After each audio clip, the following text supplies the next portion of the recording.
안녕하세요. 저는 40대 주부입니다. 이제 막 중학교 들어가는 아들과 남편, 이렇게 세 식구가 오순도순 살고 있어요. 평소 여기에 올라오는 사연 잘 듣고 있는데요. 보면 남편 때문에 울고 웃는 분들이 많으시더라고요. 저도 남편 때문에 마음고생 꽤나 했던지라 남일 같지가 않았어요. 저밖에 모르는 착한 남편, 쓰레기인 줄 알고 버리려 했는데 현명하신 시어머니 덕분에 지금은 잘 살고 있거든요. 무슨 얘기인지 궁금하시죠? 지금부터 천천히 풀어나가 볼게요. 사실 저는 부모 얼굴도 모르는 혈일단신 고아예요. 엄마란 사람은 저를 낳자마자 보육원에 버렸고요. 그 뒤로 한 번도 찾으러 온 적이 없습니다. 어릴 땐 동화 같은 희망을 품기도 했어요. 텔레비전에서나 보던 유명 배우가 내 친부모라서 뒤늦게 만나게 된다거나 아니면 재벌집에서 내가 마음에 들어서 입양한다거나 하지만 나이가 들수록 그런 건 허황된 꿈에 불과하다는 걸 알게 됐습니다. 보통 입양되는 아이들은 아주 어린 아기들이었어요. 좀 나이가 있는데 입양된다 싶으면 얼굴이 예뻤죠. 하지만 전 어리지도 않았고요. 얼굴도 특출나게 잘나지 않았습니다. 심지어 내성적이고 낯도 많이 가려서 어른들에게 예쁨 받는 아이도 아니었죠. 한때는 그런 현실을 원망하기도 했어요. 하지만 지금 생각해보면 그 덕에 독립심을 기를 수 있었다고 생각해요. 저는 보육원을 졸업하자마자 바로 서울로 올라와 일자리부터 찾기 시작했어요. 나라에서 준 자립지원금이 있어서 그걸로 반지하 원룸을 구해 살았죠. 가방끈도 짧고 변변한 기술도 없는 저를 뽑아줄 회사는 많지 않았어요. 하지만 여기저기 닥치는 대로 이력서를 넣으니 몇 군데 연락이 오긴 하더군요. 그중 가장 돈을 많이 준다는 회사로 들어갔습니다. 소형 가정기구를 만드는 곳이었는데 저는 인사경영팀에서 격리 업무를 맡았죠. 그땐 몰랐어요. 그곳에서 제 운명의 상대를 만나게 될 줄은. 갓 20살이던 제게 사회생활은 쉽지 않았어요. 일은 시간이 지날수록 몸에 익어 수월해졌지만 동료들에게 부침성 있게 구는 건 힘들었죠. 오죽하면 사수가 저를 따로 불러서 너도 승진하고 싶으면 윗사람들하고 먼저 아양도 떨고 따로 차도 한 잔 마시고 그래. 내가 일을 아무리 잘해도 그런 싸바싸바를 안 하면 다 소용없다고. 네 뒤에 들어오는 후임한테 밀릴 수도 있어. 하면서 충고를 해줄 정도였어요. 사수의 말에 저는 큰 충격을 받았죠. 일만 열심히 하면 언젠간 회사도 알아줄 거라고 생각했는데 현실은 역시 동화가 아니었던 거죠. 저는 다음 날부터 사수의 충고대로 먼저 상사들에게 인사도 하고 탕비실에서 커피도 타서 건넸어요. 다들 갑자기 왜 이러냐고 어리둥절해 하면서도 좋아해 주더군요. 제대로 하고 있다는 안도감이 들면서도 자괴감이 들더라고요. 이렇게까지 해야 하나 싶어서요. 그런데 그런 제 모습이 같은 동기들이 보기엔 위협적으로 느껴졌나 봐요.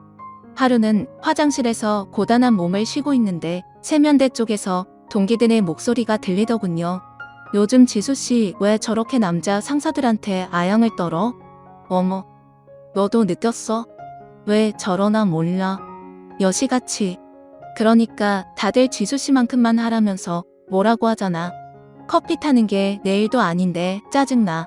우리 제 친구 얼른 승진하고 싶은가 보지. 보육원에서 큰 고아라잖아. 딱 봐도 독종이야, 독종. 동기들의 말은 제 가슴에 비수가 돼서 꽂혔어요. 화장실 변기에 앉아 한참을 숨죽이고 울었던 것 같아요. 그날 이후 저는 상사들에게 잘 보이려고 애쓰던 걸 그만뒀어요. 동기들의 눈치를 보면서 최대한 거슬리지 않으려고 노력했죠. 하지만 한번 눈 밖에 나버리자 동기들은 대놓고 저를 따돌리기 시작했어요.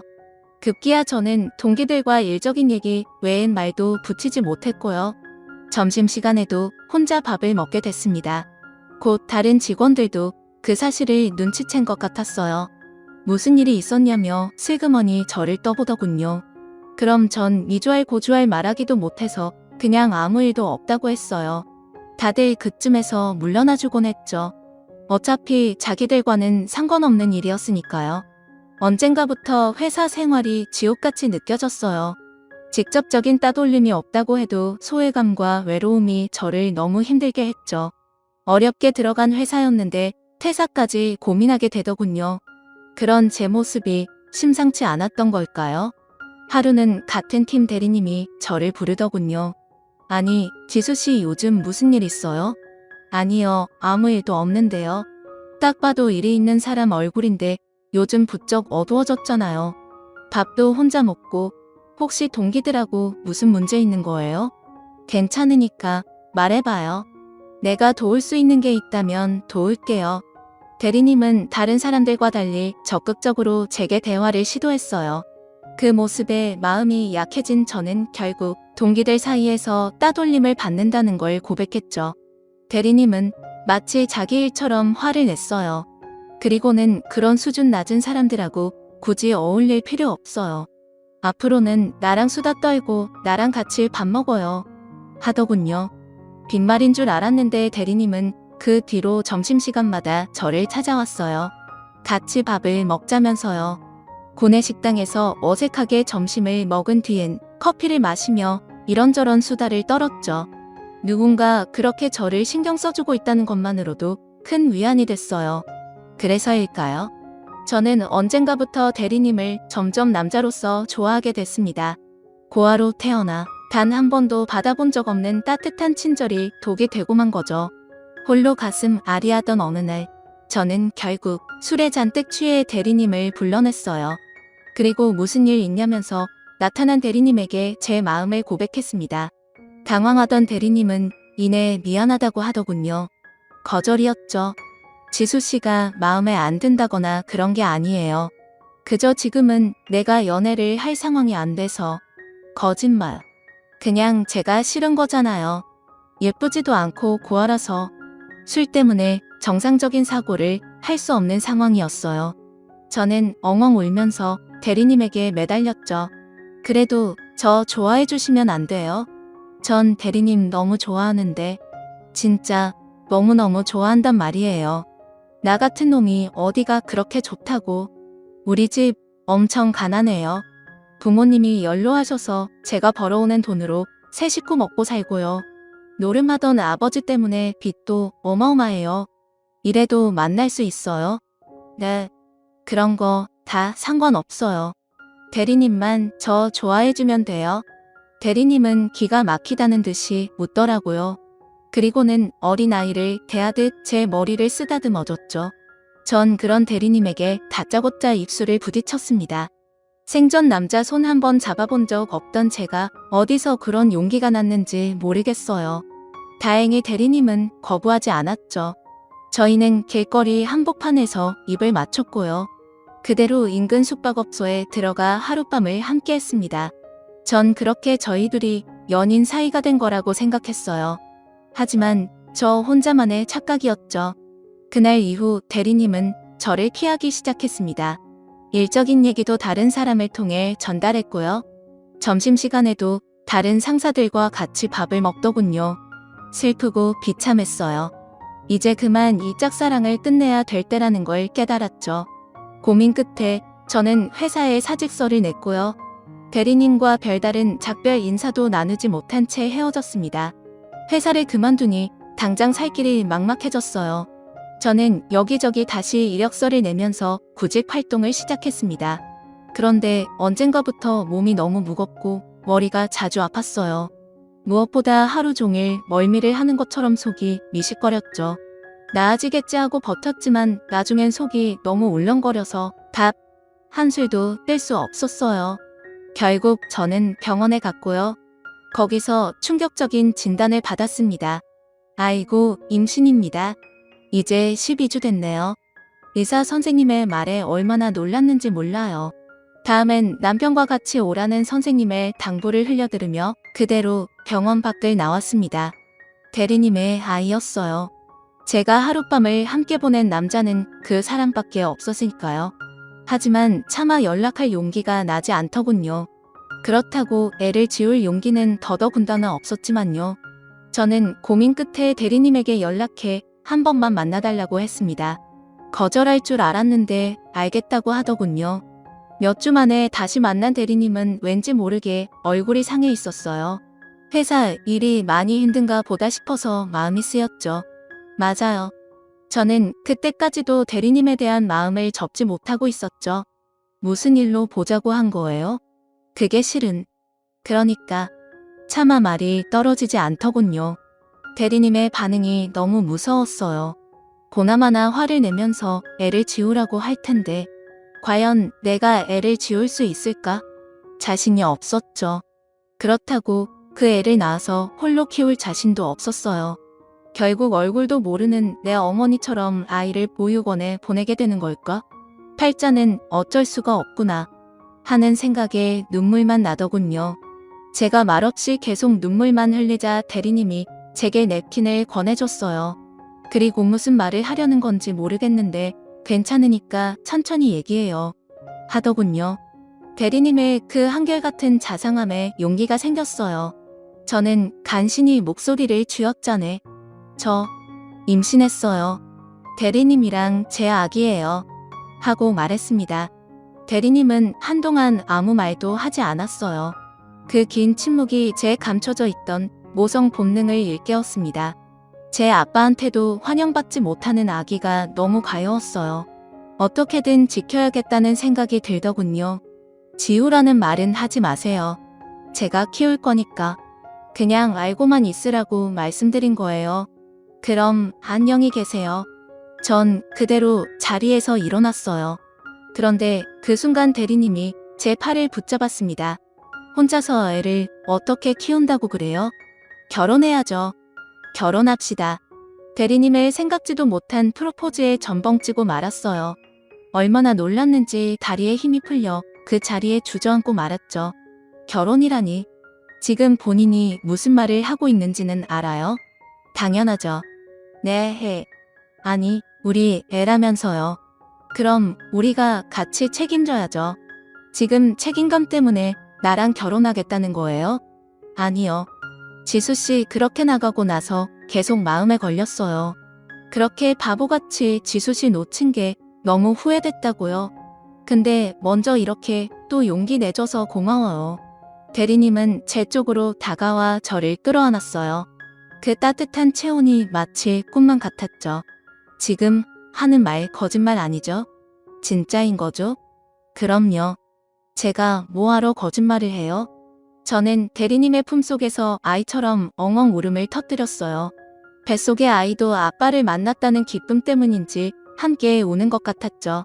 그 뒤 저는 바로 대리님과 간소하게 식을 올리고 혼인신고까지 했어요. 둘 다 모아둔 돈이 별로 없었기 때문에 시부모님과 함께 살기로 했죠. 남편이 쓰던 방에 침대만 하나 새로 들여 신방을 꾸몄는데 그것만으로도 행복하더군요. 우려와 달리 시가에선 저를 좋아해 주셨어요. 특히 시어머니가 드디어 내가 손주를 보는구나. 이 녀석이 여자 보기를 돌같이 해서 평생 할머니는 못 될 줄 알았어. 하면서 뱃속의 손주를 환영해 주셨죠. 다정한 남편과 시어머니 그리고 뱃속의 아기까지 이제야 진정한 내 가족이 생긴 것 같았어요. 전에 없던 안정감이 따뜻한 물처럼 저를 감쌌습니다. 하지만 결혼 생활이 마냥 핑크빛이었던 건 아니에요. 남편이 말한 것처럼 집안 형편이 넉넉하지 않은 게 가장 큰 문제였죠. 시아버지가 노름으로 진 빚은 나날이 이자를 불려가고 있었어요. 거기다 설상가상 시아버지는 또 노름을 한답시고 대부업체에 1,000만 원을 빌렸습니다. 신용불량자라서 대부에 손을 댄 모양인데 이자가 시중은행과는 차원이 달랐어요. 거기다 이자 납입이 하루만 늦어도 미친 듯이 전화가 왔습니다. 급기야 나중엔 남편 직장까지 찾아가겠다며 협박을 하더군요. 이대로는 안 되겠다 싶었어요. 제가 뭐라도 해야 했죠. 때마침 동네 분식집에서 주방 보조를 구하더라고요. 이거다 싶어서 바로 가게 사장님께 일하고 싶다고 했습니다. 사장님은 바로 난색을 표하더군요. 아휴 임산부가 어떻게 이래요. 됐으니까 그만 가보세요. 저 이제 입덧도 안 하고요. 몸도 완전 가벼워요. 그리고 저 음식 진짜 잘하거든요. 한 번만 믿고 맡겨주세요. 네. 거듭된 부탁에 결국 사장님은 일주일만 일해보라고 하더군요. 아니다 싶으면 바로 자를 거라고요. 전 사장님 손을 붙잡고 거듭 감사하다고 인사했습니다. 이 사실을 알게 된 시가에선 난리가 났어요. 홀몸도 아닌 애가 무슨 일을 하냐면서 반대하셨죠. 혹시라도 애가 잘못되면 어떡하냐고요. 남편 역시 크게 다르지 않은 반응이었습니다. 나 당신 고생시키려고 결혼하자고 한 거 아니야. 당장 가서 일 못하겠다고 해. 그럼 당장 아버님이 이번에 대부업체 진빚은 어떡하고? 그거 안 갚으면 당신 회사까지 찾아간다잖아. 그건 아버지 도로 알아서 하라고 할 거야. 당신은 신경 쓰지 마. 아버님이 그 빚 해결할 수 없다는 거 당신도 알잖아. 시아버지와 함께 지낸 지 얼마 되지 않았지만 전 이미 그분에 대해 대충 파악하고 있었어요. 시아버지는 목에 칼이 들어와도 어디 가서 성실하게 일을 해 돈을 벌 수 있는 분은 아니었죠. 늘 술과 도박에 미쳐 있었으니까요. 그래서 옛날엔 시어머니가 식당 일로 생계를 꾸려나갔고 그 뒤로는 남편이 바통 터치를 한 거였어요. 제 지적에 남편은 아무 말도 하지 못했죠. 전 그런 남편을 가만히 끌어안아줬습니다. 괜찮아. 이래보고 무리다 싶으면 바로 그만둘게. 미안해 여보. 정말 미안해. 제게 미안하다는 말밖에 할 수 없는 남편이 참 안쓰러웠습니다. 그 뒤로 저는 분식집에서 열심히 일했어요. 다행히 입덧은 오지 않았고요.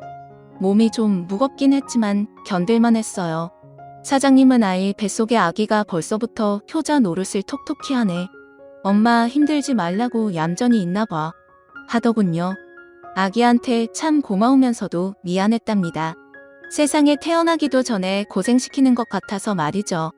그래도 제가 번 돈으로 조금씩이지만 빚을 갚아나갈 수 있었어요. 이렇게 한 10년만 고생하면 모든 빚을 청산할 수 있을 것 같았죠. 하지만 그게 뱃속의 아가한테는 너무 큰 부담이었을까요? 가게에서 하루 종일 김밥을 싸다 퇴근한 날이었어요. 소풍 시즌이라서 그쯤엔 매일같이 서서 김밥만 말았죠. 남은 김밥을 싸들고 집으로 가는데 갑자기 배가 너무 아프더라고요. 도저히 걸을 수가 없어서 주저앉았는데 뜨끈한 무언가가 쏟아지는 느낌이 들더군요. 전 지나가는 행인을 붙잡고 임산부라고 119를 불러달라고 했어요. 그리고 그대로 정신을 잃었습니다. 다시 눈을 떴을 때 아기는 하늘나라로 떠난 뒤였어요.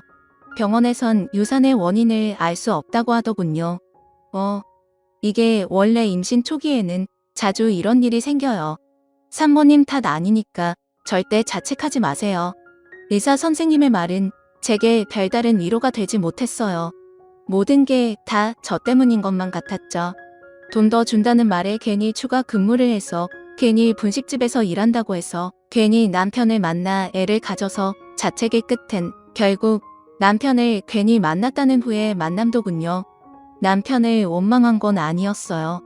그저 남편에게 돌이킬 수 없는 상처를 준 것 같아 미안할 따름이었죠. 그건 남편 역시 마찬가지였던가 봐요. 퇴원해 집에 돌아온 날 남편은 제 앞에 무릎을 꿇었습니다. 미안해 여보. 남들은 임신하면 집에서 꼼짝도 안 하고 호강한다는데 당신은 못난 남편 만나서 임신하고도 죽어라 이러고 결국 아이까지. 내가 죽일 놈이야. 그게 왜 당신 탓이야. 내가 멍청했지. 엄마라는 게 아기가 힘들다고 신호 보내는 것도 모르고 그저 일만 했으니 내가 너무 한심해. 죽고 싶어. 그런 말 하지 마. 당신 없으면 나도 죽어.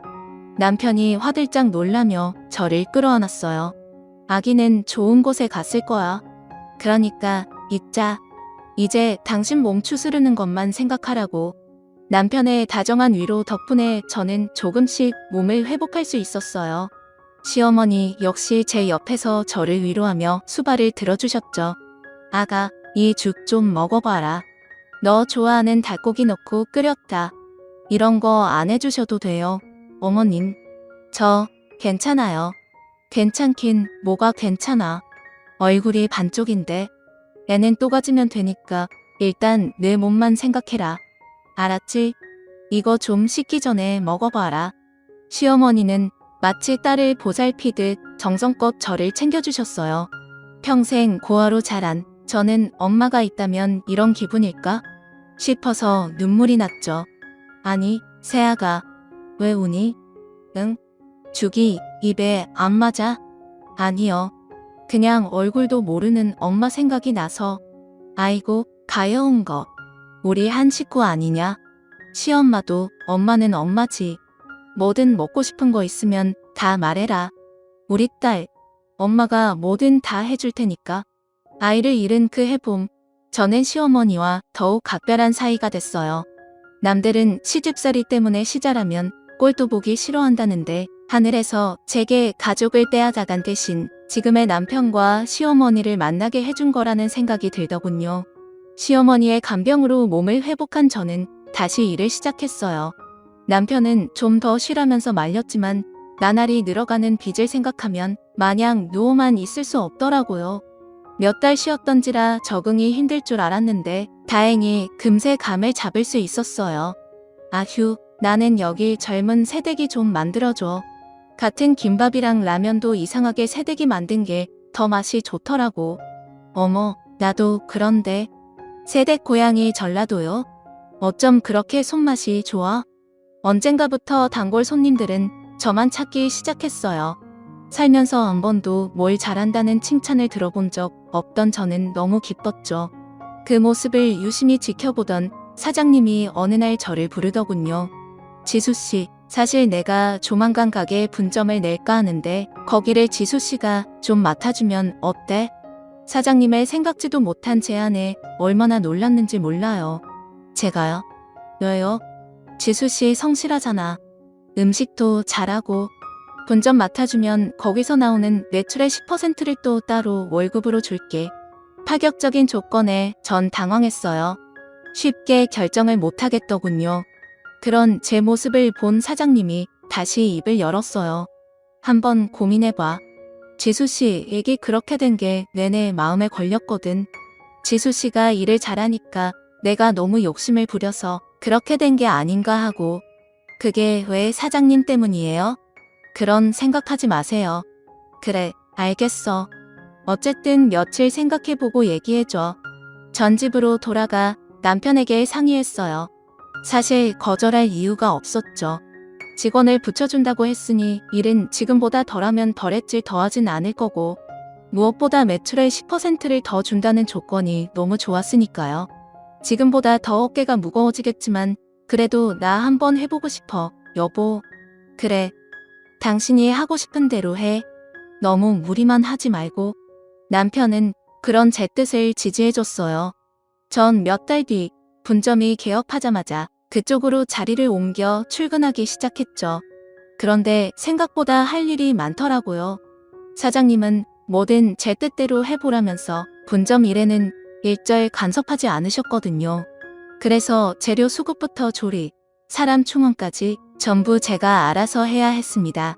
몸은 고됐지만 그래도 보람찼어요. 하루하루 손님이 늘어갈 때마다 제 마음을 응원해줬어요. 손님이 늘어갈 때마다 뿌듯했죠.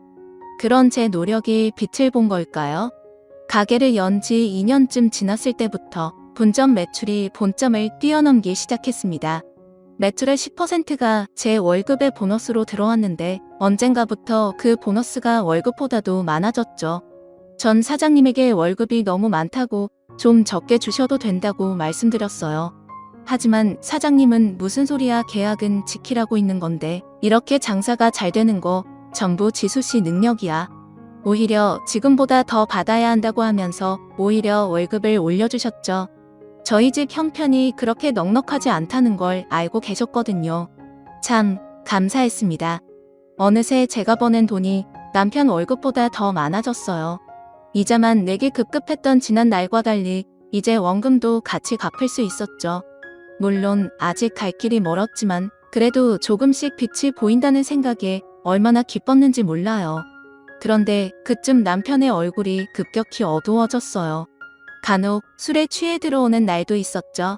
무슨 일이냐고 물어봐도 도통 대답을 하지 않더군요. 저는 혼자서 속을 끓이다 못해 슬쩍 시어머니를 떠봤죠. 어머님 그이가 요즘 무슨 일이 있는 것 같은데 밥도 통 안 먹고 밤에 잠도 잘 못 자서요. 혹시 뭐 집히는 거 없으세요? 그게 말이다. 대답을 망설이던 시어머니는 끈질긴 제 닭달에 결국 입을 열었어요. 실은 상혁이 꿈이 원래 변호사였거든. 꽃이 공부하다가 집안 형편이 어려워지면서 그만두고 취업한 거야. 얼마 전에 같이 공부하던 친구들을 만난 것 같은데 자기 빼고 다 변호사가 됐으니 속이 좀 쓰리겠지. 시어머니의 말에 저는 깜짝 놀랐어요. 남편이 한때 법조인을 꿈꿨을 줄은 상상도 못했거든요. 남편이 집안 형편 때문에 그 꿈을 포기했을 걸 생각하니 너무 가슴이 아프더군요. 그날은 저도 남편처럼 오랫동안 잠을 이루지 못했습니다. 다음날 저는 일이 끝나자마자 바로 시내로 나갔어요. 때마침 곧 남편 생일이라서 잊지 못할 선물을 해주고 싶었거든요. 모든 준비를 마친 저는 그 주말 남편에게 준비한 선물을 내밀었죠. 이게 뭐야? 당신 나 모르게 선물도 준비한 거야? 응, 얼른 풀어봐.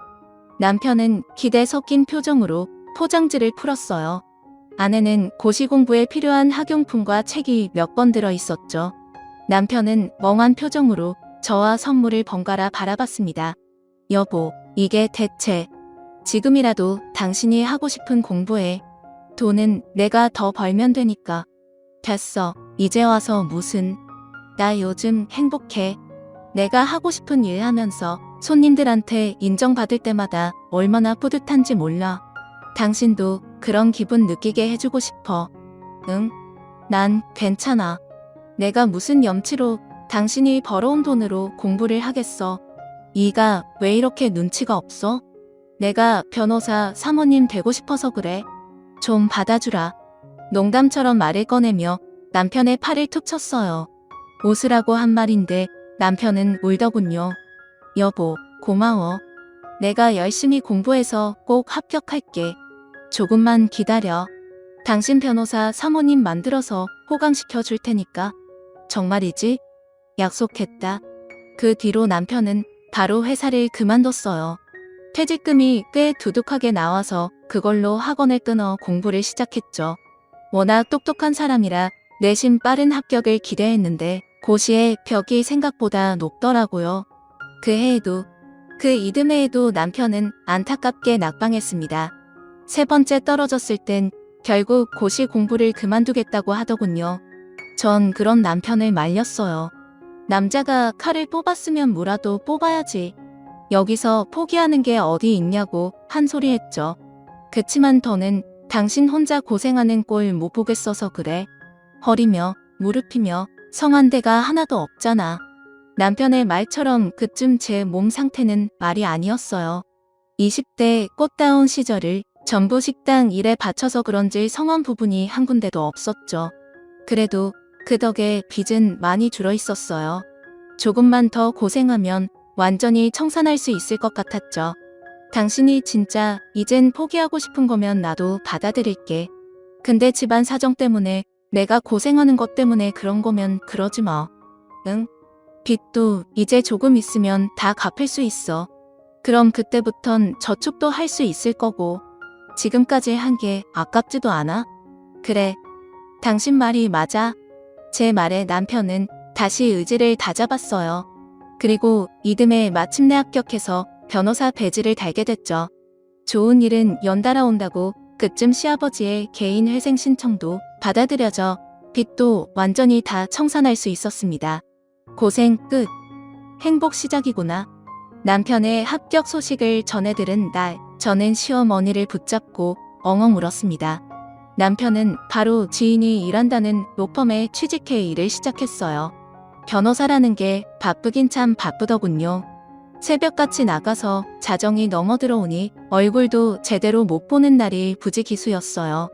이해는 했지만 조금 서운하더군요. 그래도 말로라도 그동안 고생했다고 고맙다고 할 줄 알았는데 남편은 피곤하다면서 저와는 제대로 말도 섞지 않으려고 했어요. 불안하더라고요.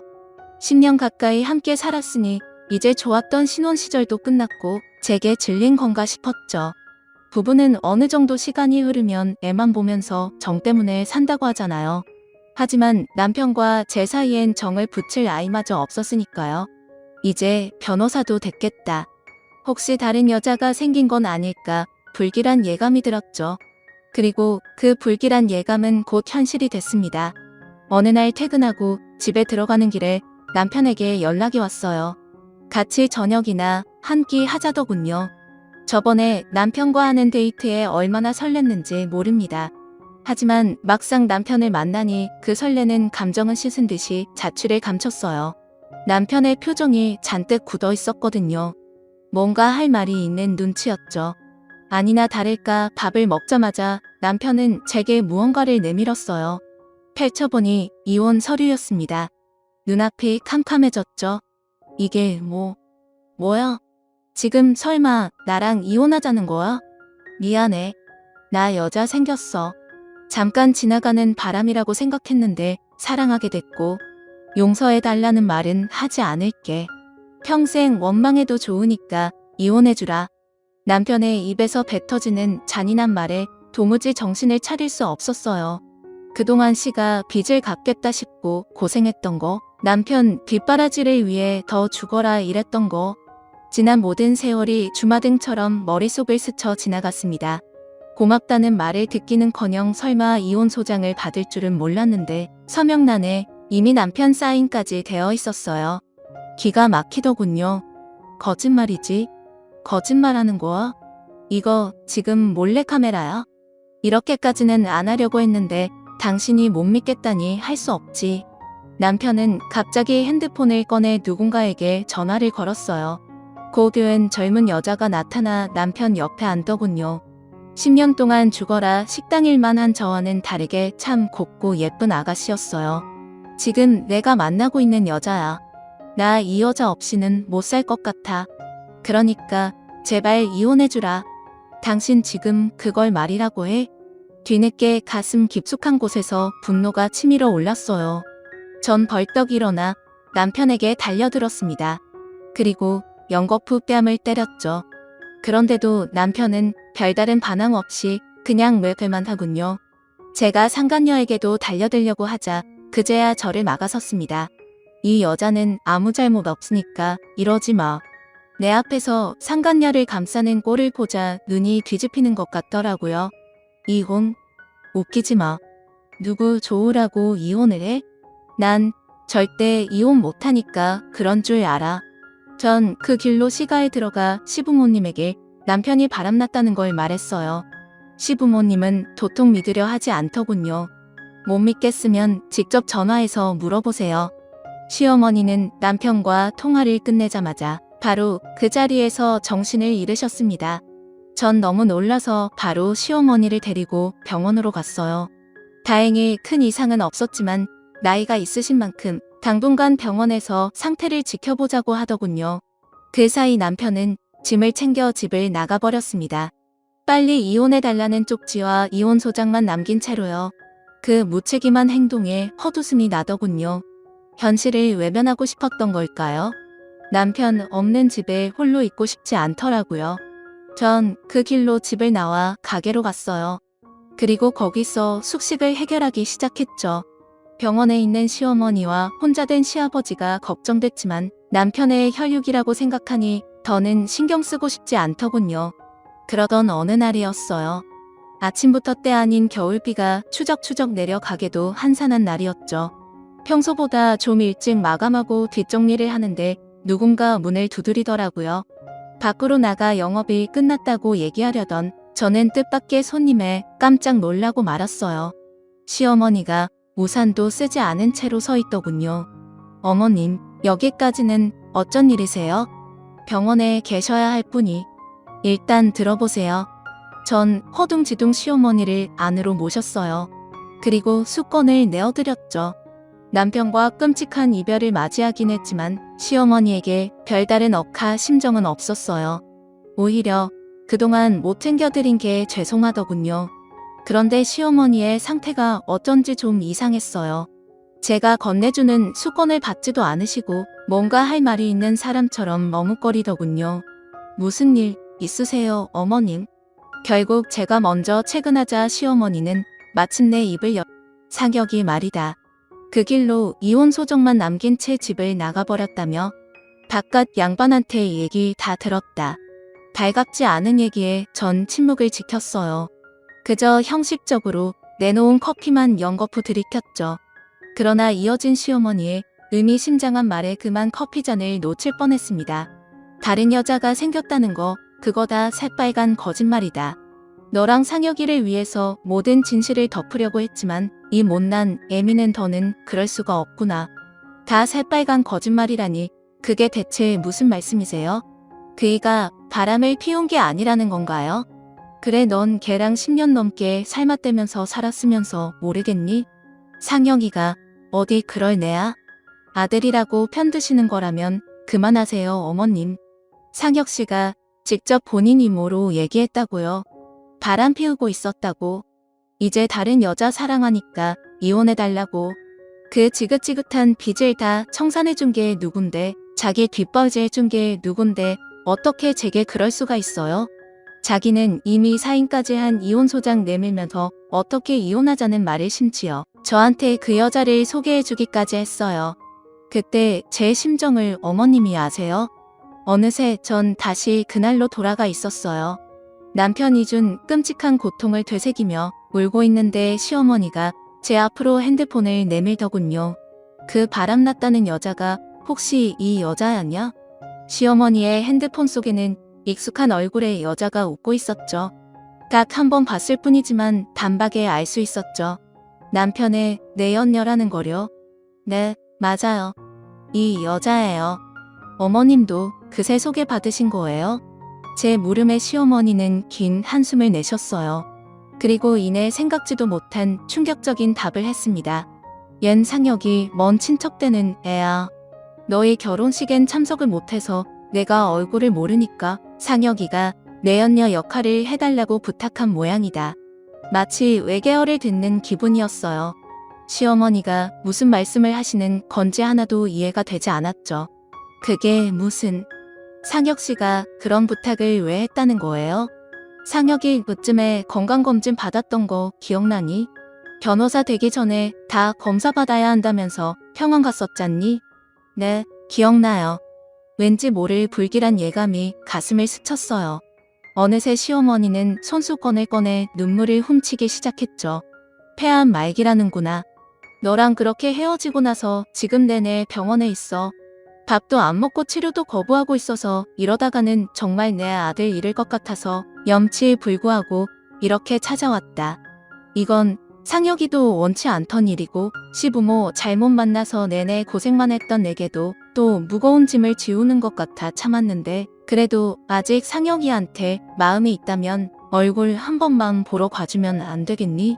전 오열하는 시어머니를 붙잡고 병원 위치를 물어봤어요. 그리고 한달음에 그곳으로 달려갔죠.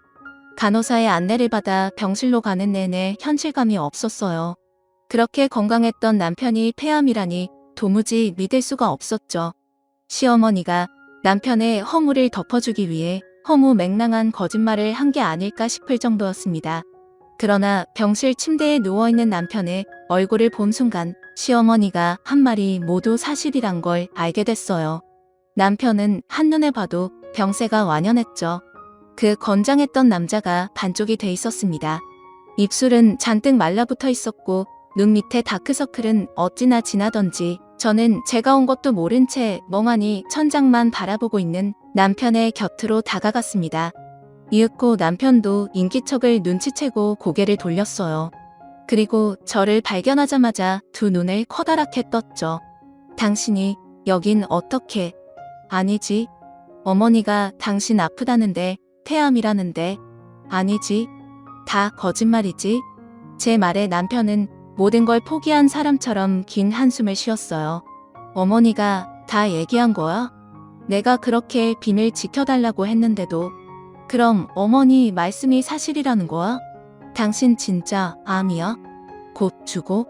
아니잖아. 거짓말이잖아. 차라리 바람 피운 게 맞다고 해줘. 응. 어느새 전 남편에게 매달려 울고 있었어요. 남편은 말없이 그런 제 어깨를 두드려줬습니다. 미안해. 그런데 나도 어쩔 수가 없었어. 이제 겨우 빚 다 갚고 변호사 돼서 당신 호강시켜주나 했는데 암이라잖아. 뭘 어쩔 수가 없어? 나한테 사실대로 말했어야지. 도대체 다른 여자가 생겼다느니, 이혼하자느니, 그따위 말은 왜 한 거야? 당신 나한테 시집와서 고생만 했잖아. 20대 꼭 다운 나이에 우리 아버지가 진, 빚 다 갚는다고 허리 한번 제대로 못 펴고 이랬어. 그런데 이제 30대는 폐원 걸린 남편 병수발 들면서 살아달라고? 내가 감히 어떻게 그런 말을 해? 그게 뭐 어때서? 입장 바꿔놓고 생각해봐. 내가 그랬으면 당신 나 용서할 수 있어? 이해할 수 있겠어? 제 반문에 남편은 아무 말도 하지 못했어요. 그런 남편의 가슴을 잇는 힘껏 때렸습니다. 당신이 나한테 어떻게 그런 거짓말을 할 수가 있어? 내가 당신하고 그렇게 헤어지면 혼족하게 잘 살 수 있을 거라고 생각했어?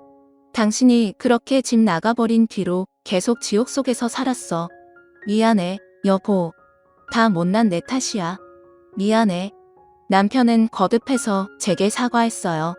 그 창백하고 파리한 얼굴을 보고 있자니 더는 때릴 수도 없더군요. 난 이혼 못해. 아니, 안 해. 그러니까 죽어도 내 남편으로 죽어. 전 남편에게 그렇게 쏘아붙인 후 바로 남편의 담당 의사를 만났어요. 치료를 거부하는 남편이 꽤나 골칫거리였는지 의사는 저를 보자마자 잔소리를 쏟아내더군요. 그동안 어디 있었던 거냐고. 제발 남편 좀 설득해 달라면서요. 저는 알겠다고 대답한 뒤 바로 남편을 진료실로 끌고 왔습니다. 왜 이래? 여보, 이런다고 달라지는 거 없어. 이혼하자. 제발. 응? 더는 나 때문에 당신이 희생하는 꼴 보고 싶지 않아. 남편은 그때까지도 이혼 소리를 하더군요. 전 그런 남편에게 단호하게 말했습니다. 당신 기억 안 나? 나 변호사 사모님 만들어주겠다고. 빚만 다 갚으면 평생 호강시켜주겠다고 한 거. 그건 기억나. 안 나? 기억나지? 그 약속을 어떻게 잊어? 그럼 그 약속 지켜. 항암치료 열심히 받아서 건강해져서 그 약속 지키란 말이야. 난 당신 없인 못 살아. 아직도 그걸 모르겠어? 제 말에 어느새 남편은 뜨거운 눈물을 흘리고 있었어요. 저는 그런 남편을 꽉 끌어안아준 뒤 의사 선생님에게 물었습니다. 앞으로 뭘 어떻게 하면 되나요, 선생님? 알려만 주세요. 뭐든 시키는 대로 다 할게요. 말없이 저희를 지켜보고 있던 의사 선생님은 남편의 현재 상태부터 설명해줬습니다. 남편은 이미 암세포가 전신에 장기로 퍼진 상태였고 생존율이 채 10%도 되지 않는 절망적인 상황이었어요. 하지만 의사 선생님은 너무 낮은 생존율 때문에 아예 치료를 포기하는 환자들도 많다고. 그렇지만 끝까지 희망을 잃지 말고 노력해보자고 하더군요. 이미 남편을 한 번 잃을 뻔했던 저는 두려울 게 아무것도 없었어요. 의사 선생님 앞에서 거듭 고개를 숙이며 잘 부탁드린다고 말씀드렸죠. 항암 치료는 생각보다 더 힘들 겁니다. 앞으로는 식사 거르지 말고 꼬박꼬박 드세요. 체력을 길러야 하니까요. 의사의 당부에 남편은 멋쩍게 웃으며 고개를 끄덕였습니다. 네, 앞으로는 이 사람이 꼬박꼬박 감시할 테니까 안 먹고 싶어도 안 먹을 수가 없어요. 그래요? 아내분이 계셔서 참 다행이네요. 네, 다행이죠. 전 정말 복받은 놈이에요. 남편의 팔불출 같은 말에 얼굴이 뜨거워졌지만 싫지 말은 알았어요. 저는 남편의 손을 꽉 잡았어요. 그리고 앞으로 다신 이 손을 놓지 않을 거라고 다짐했습니다. 그 뒤 저는 남편의 곁을 지켰어요. 물론 가게 일 때문에 하루 종일 남편 곁에 있을 순 없었지만 그래도 사장님과 다른 직원들이 배려를 많이 해줬어요. 고마운 일이었죠. 항암 치료라는 게 참 무섭더군요. 저와 재회한 뒤 다시 살이 오르던 남편은 치료를 시작하자마자 하루가 다르게 말라갔어요. 피부도 점점 하얗게 질리고 숱 많던 머리칼도 하나둘 빠지기 시작했죠. 그래도 상황은 나쁘지 않았어요. 면역항암제라는 새로운 치료법을 함께 병용하면서 남편의 병세는 눈에 띄게 호전됐습니다. 그런데 하늘도 무심하시지. 남편이 병원에 있는 사이 철없는 시어버지는 또다시 노름판에 끼어들었어요. 아들의 병원비를 마련하겠다는 등 핑계는 거창했지만 결국 또 빚만 잔뜩 쥐고 말았죠. 얼마나 절망스러웠는지 몰라요. 조심스럽게 도박 중독 치료를 권했지만 시아버지는 날 정신병자 취급하는 거냐며 길길이 날뛸 뿐이었습니다. 남편에게 차마 말도 못하고 혼자서 속만 끓였어요. 돈도 하필이면 대부업체에 빌려서 한 달 이자가 무시무시했죠. 집 전세금이라도 빼야 하나 고민했는데 의외로 문제는 쉽게 해결됐습니다. 술에 취해 거리를 헤매던 시아버지가 그만 교통사고로 눈을 감고 말았거든요. 정신없이 시아버지의 장례를 치르고 나니 시어머니가 말없이 제게 통장 하나를 건네주셨어요. 그 안에는 빚을 갚고도 남을 만큼 큰 돈이 들어있었죠. 어머님, 이 돈은 대체 네, 시아버지 보험금이다. 그 인간이 죽어서야 이렇게 사람 노이스를 하는구나. 이 돈으로 빚 갚고 당분간 일도 좀 쉬엄쉬엄 하거라. 시어머니도 시아버지가 죽은 게 아무렇지도 않아 보였어요. 오히려 후련해 하시는 것 같았죠. 하긴 남편이라고 하나 있는 게 평생 도박에만 미쳐 살았으니 시어머니의 심정도 어느 정도 이해가 갔습니다. 남편 역시 크게 다르지 않은 반응이었어요. 물론 아버지의 죽음으로 충격을 받긴 했지만 또 도박으로 빚을 졌다는 걸 알게 된 뒤로는 차라리 잘 죽었다고 하더군요. 그런 남편이 왠지 모르게 안쓰러워서 한참을 안아줬더랬죠. 어쨌든 시아버지의 보험금으로 빚을 청산한 후 저는 더 열심히 일했어요. 남편의 병원비는 대부분 들어둔 보험으로 해결할 수 있었지만 그래도 식구들의 생활비와 자잘한 치료비가 필요했으니까요. 다행히 제가 운영하던 가게는 그 후로도 매출이 꾸준히 증가했고요. 사장님은 전부 제 덕이라면서 매출의 상당 부분을 제게 주셨습니다. 정말 얼마나 감사했는지 몰라요. 남편을 간병하는 한편 죽어라 일한 제 노력이 빛을 본 걸까요? 몇 년 뒤 마침내 남편은 병원 문 밖을 나설 수 있었습니다. 앞으로도 꾸준히 추적 검사와 정기 검진이 필요했지만 그래도 다시 일상생활을 할 수 있었죠. 남편은 바로 지인의 변호사 사무실로 출근을 시작했습니다. 전 집에서 쉬길 권했지만 남편은 도무지 말을 듣지 않았어요. 시어머니는 둘이 어쩜 그렇게 똑같이 고집이 세냐면서 고개를 절레절레 흔드셨죠. 이 글을 쓰는 지금 남편은 제 옆에서 곤히 잠들어 있답니다. 최근 저희 부부는 한적한 교외에 마당이 있는 집으로 이사를 왔어요. 남편과 제가 그동안 열심히 일해서 돈을 모은 덕분이죠. 물 좋고 공기 좋은 곳에서 남편은 여전히 건강하게 지내고 있답니다. 요 몇 년 병원의 추적검사 결과도 좋아서 한시름 놓았죠. 시어머니도 정정하시고 그 사이 태어난 아들도 무탈하게 잘 자라주고 있으니 더는 바랄 게 없네요. 부디 이 사연을 듣고 계신 여러분도 늘 건강하시길 바랍니다. 긴 얘기 들어주셔서 감사합니다. 모두 행복하세요.